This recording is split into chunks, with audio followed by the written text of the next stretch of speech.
My name is Josh Breslow, and I do want to get you to the latest on some breaking news coming in involving the Israel-Hamas war. Take a look at some of this video coming into the newsroom. A 4-day ceasefire in Gaza between Israel and Hamas will start at 7 a.m. Israel time Friday. That is midnight Eastern time.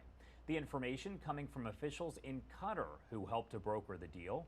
That temporary pause in the fighting was originally expected to begin Thursday, but negotiators took some extra time to hammer out the final details. Now, as part of the deal, Qatar says 13 women and children taken hostage by Hamas will be released at about 4 p.m. Friday Israel time. That is 9 a.m. Eastern time. In the meantime, the Israel Defense Forces posting video on X or Twitter, depending what you call it, showing what they say is proof of the tunnels underneath Shifa Hospital. In the Shifa Hospital compound, we're underneath the ground.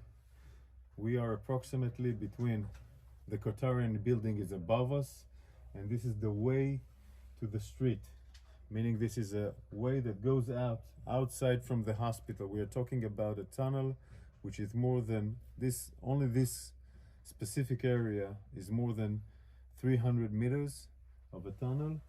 So this area goes directly outside of the hospital, approximately to one of the areas outside, maybe a mosque, maybe an apartment, and it's blocked. It's blocked and sealed.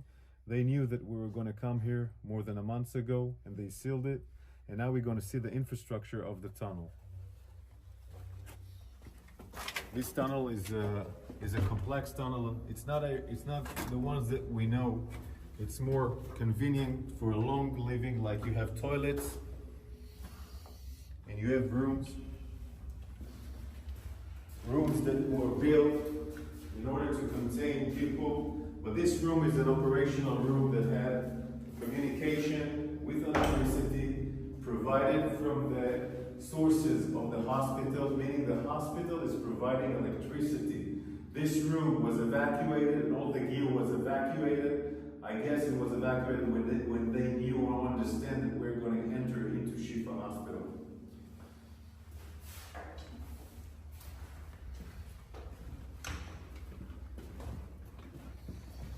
You can see how long it is. The warriors in front of us are going inside the tunnel. You can see a small kitchen. So it will provide them food, water, etc. All these facilities of water and food are coming from the hospital, meaning they're using the hospital infrastructures. They're using the hospital infrastructures in order to provide this terror mechanism to stay alive and survive. I want to show you more rooms. More rooms. This is a room, where you can sleep, eat, make command control. It also has an air conditioning. This air conditioning goes above the hospital. One of the reasons that allows us to understand this complex is that we found the engine of the air conditioner, of course, outside, next to the Qatarian compound, inside the hospital. Electricity, full electricity. The gear that was inside here was evacuated before we entered, but look at the ceiling. This is not just a regular tunnel. This is a high facility compound. Also more toilets here.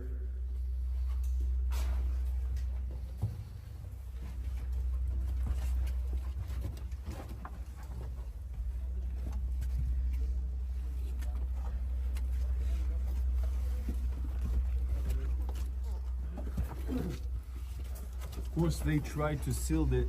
They tried to seal it also with sand and other components that we will not be able to enter here. We evacuated the sand. We opened up those entrance so we can go in, but they tried to ruin this tunnel in order for us not to be able to enter.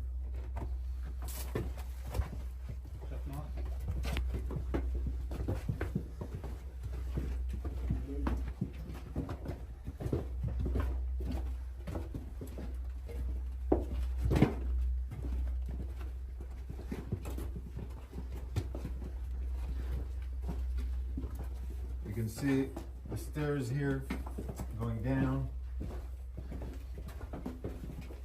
Electricity from all over the sides, or electricity.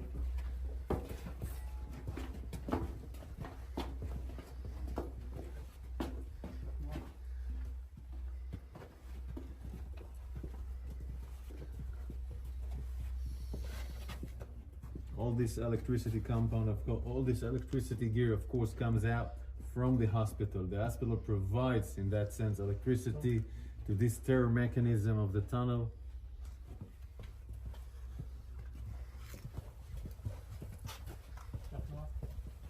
This is a unique signature of the arches.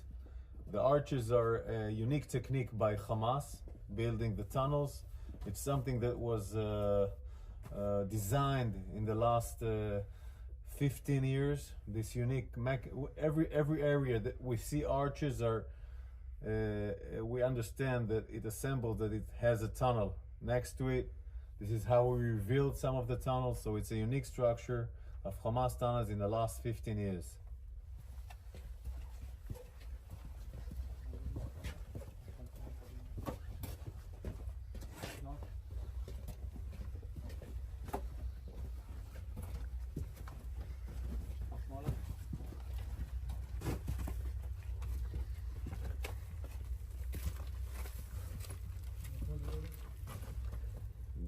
The warriors, it took time to make sure that this area is not booby-trapped. We were worried that it was booby-trapped. Cleaning this area, opening it so we can go inside, was a huge task for the forces of the special units that were here.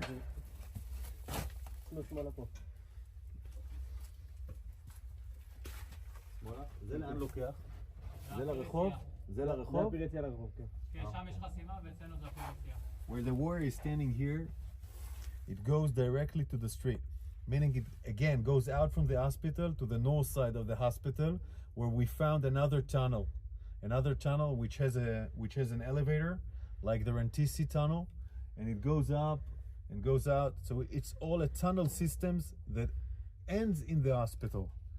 It's a mechanism of a tunnel system that ends in the hospital. Now we're going to turn left and go out again in the hospital, just to see the size of the tunnel.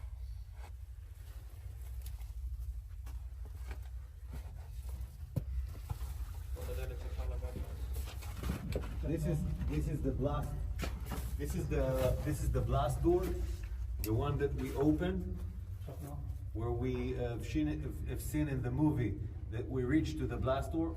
We took us time to open it. We were making sure it's not booby-trapped.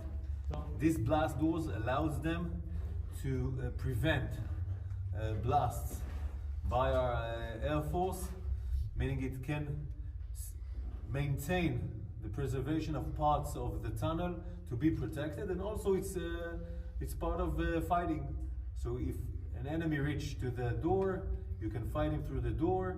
So it's a really sophisticated mechanism in that sense, designed to fight. And all this mechanism above us is a hospital.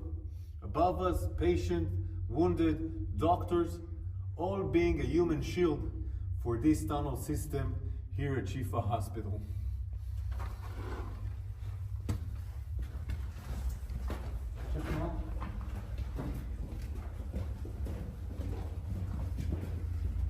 The electricity you see is the electricity that provide the communication, the command and control, meaning from those tunnels you can command and control all the terror mechanism waging war outside in Gaza.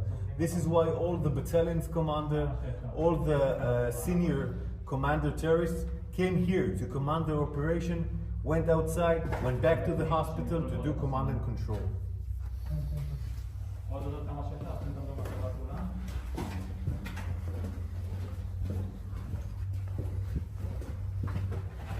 פתח יציאה, אי אפשר לעלות מפה כי נסקנו פה סולם, אבל אפשר לתת תמונה של הסולם.